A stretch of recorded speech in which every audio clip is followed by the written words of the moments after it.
The whole idea that a league that is made up of so many athletes of color as well as so diverse that there's not enough African American qualified coaches to quote to manage these NFL teams. It just seems to me that it's a standard that they'd want to live up to. I don't know if it's not a requirement of law, but it's a requirement, I think, of some just generic decency. Moral decency sounds like charity to me.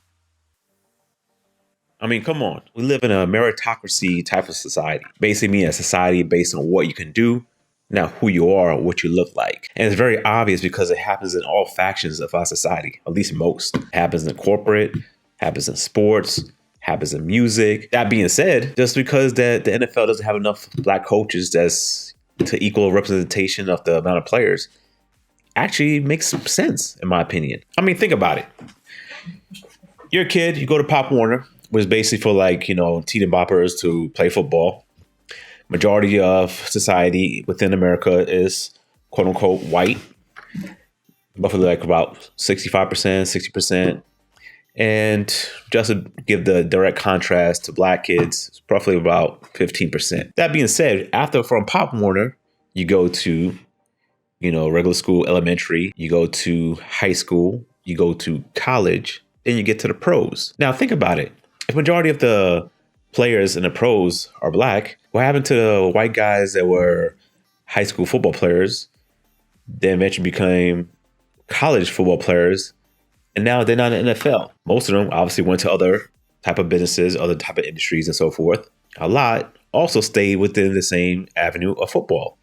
But instead of being a player on the field because they were not able to meet that standard based on their athletic ability and also the talent, they went to coaching. A lot of these guys became graduate assistants. Basically, you're not being paid. It's kind of like an internship in a sense. And they moved their way up through the rankings, maybe went to high school to become a high school coach, position coach in college and or NFL. Then eventually moved up to become, a head coach. It makes logical sense. The black players didn't make it. They probably did the same thing too, just not in so much of a big grove as the white guys did. Take that in consideration. You're going to have more white guys available for these positions than black guys. And another thing you have to think about, if there was so much of a injustice going on that the NFL doesn't have enough black coaches available, then why don't the NFL players just, protest? Oh, okay. I think we know the reason why. Because it's not an issue. That's why. These guys know that president, commissioner, media, they're all going off a false pretense, a false narrative. It's so obvious. But the players don't say nothing because the players are highly compensated not to say nothing. Not compensated as far as you get a bonus and so forth. Not like that. But compensated in other avenues that stay quiet on this one. And if something else you want to talk about, we got you. I.e. these social justice programs they have going on. Basically, it seems like they're just like vanity pieces to push up some players like Malcolm Jenkins or Michael Bennett. You had, of course, number one, Colin Kaepernick, and then his teammate, Eric Reed. So you got a lot of players that basically kind of like grift off the whole entire social justice thing on other avenues. But in certain avenues that they don't grift on, they're basically told to stay quiet because we got something to push. And what they're pushing is not about having enough coaches that are black in NFL, but what they're pushing is to have a black owner in NFL. Now, you may ask yourself, hey, David, you're black. Wouldn't it be good if you have an NFL owner? I mean, granted, it doesn't really affect my pockets, but doesn't that representation kind of put you in a good light as far as stereotype within society or prejudices that you might face and so forth? Kind of like when Barack Obama became the first black president. And you could say, yeah, you got a little bit of a point.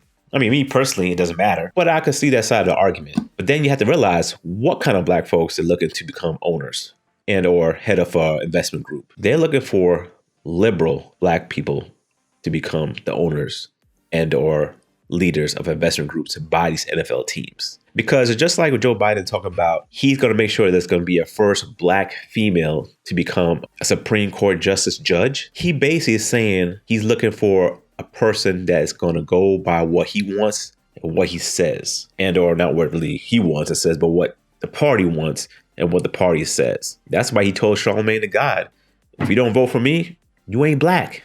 And he's right. If you don't vote for Joe Biden, if you don't go by these ideologies that's set by these liberals and set by progressives and all this change and all this inclusive equity, equality, all that stuff, you're not black. Because to them, black means progressiveness, means liberalism, means always changing, going by whatever society dictates is the norm. That's what they're saying black is. Black is not it's not your skin color. It has nothing to do about skin color. Nothing to do about skin color. It has nothing to do about your kinky hair.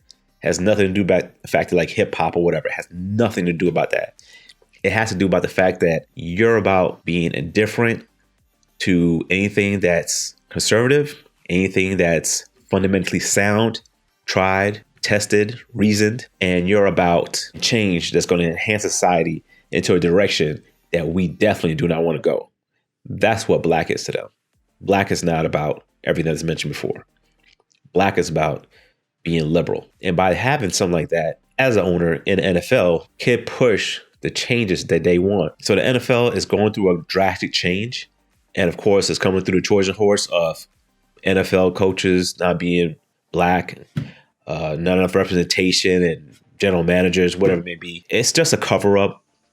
It's so obvious. It's so blatant. But of course, when you really subscribe so hard to something and it becomes like a religion to you, it's very hard for you to see anything that opposes it. So we really got to always keep our eyes open and the ears open at all times and be careful about the things that be told to us and know that it's not for us, but it's going to be something that's going to be always done to us, by us, if we don't know better.